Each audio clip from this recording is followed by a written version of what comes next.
Olwaleero abawagizi ba ttiimu ya Chelsea y'Ebungereza wano mu Uganda abeegattira mu kibiina ekimanyiddwa nga Chelsea FC Fans Initiative Uganda bakyaliddeko abasanyu Babies Home, ekitongole ekirabirira abaana abataliiko mwasirizi.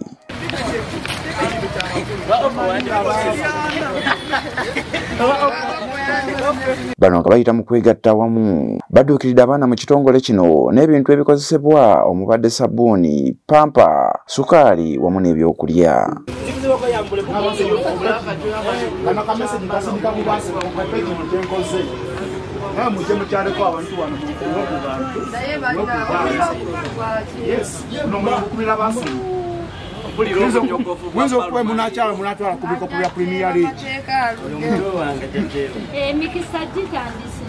Bano bakulembeddwa Moise Daniel abaddewo ku lwa ssentebe waabwe agamba nti okuddukirira abantu abatalina bugabirizi byemu ku biruubirirwa byabwe nga bw'eri enkola ya ttiimu yaabwe gye bawagira okuva e London.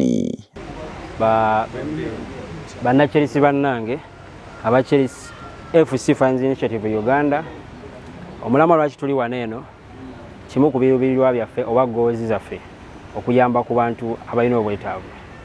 Bwe twatulanga komiti twalondawo okujja ku Sanyu Babies Home abanga abaana abato be basinga obwetaavu waffe okusinga ku balala. So twatula ne komiti ne tusalawo date ne tujja wano eno olunaku olwaleero. Ekirowoozo kino twakijja ku ki? Chelsea FC eye London, Chelsea FC eye London ekola charities. Kati tuli party eya Chelsea FC. Ekisaba ntugamba tutambule ku miramwa ne values eza ttiimu eye London. Fenga abawagizi tetuli just bawagizi ba mupiira, wabula abantu ababulijjo era abalina emitima emikakamu gyaleetazo okolaki okuyamba. Ye Mama Alisa akola ogw'okulabirira abaana ku Sanyu Babies Home abaaniriza n'essanyu atubuulidde ku mbeera gye bayitamu mu kulabirira abaana abasuuliddwa bazadde baabwe. Social work department era erina okuddayo mu field nenoonyereza ku mwana oyo biki ebimukwatako ddala talinaawo muntu yenna kuba ekiruubirirwa kyaffe kuba nti omwana ono addizibwayo ku musaayi gwe mpozi nga kiremedde ddala abantu baffe aba social work. Do you mind about the age? The age, yes, we look at from 1 day to 4 years. 4 years. Yes.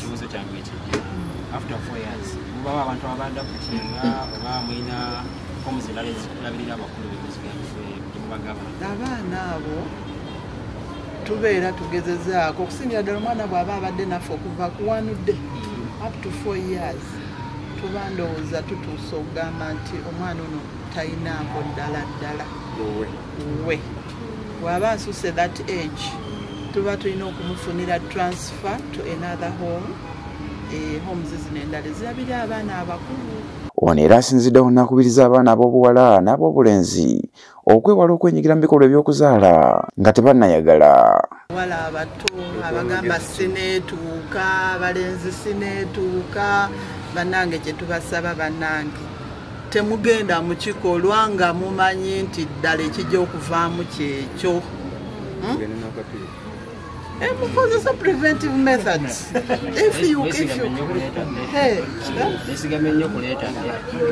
Kubanga mubikola naye ate n'omwana n'agenda bw'atyo omusaigo ne gugenda bwe gutyo.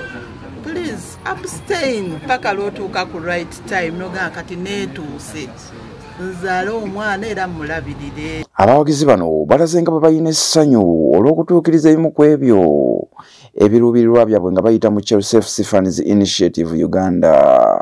Omumbejja wa Blues patron Chelsea FC Fans Initiative Uganda.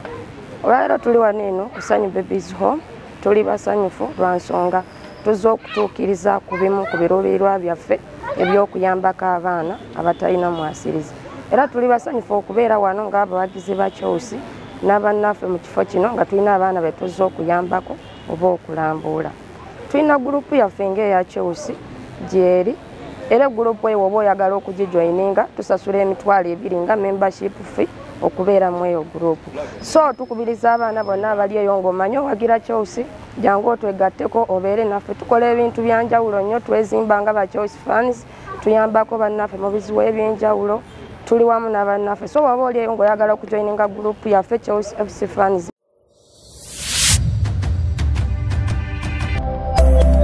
Eno ye Magala TV okumanya we kutandikira.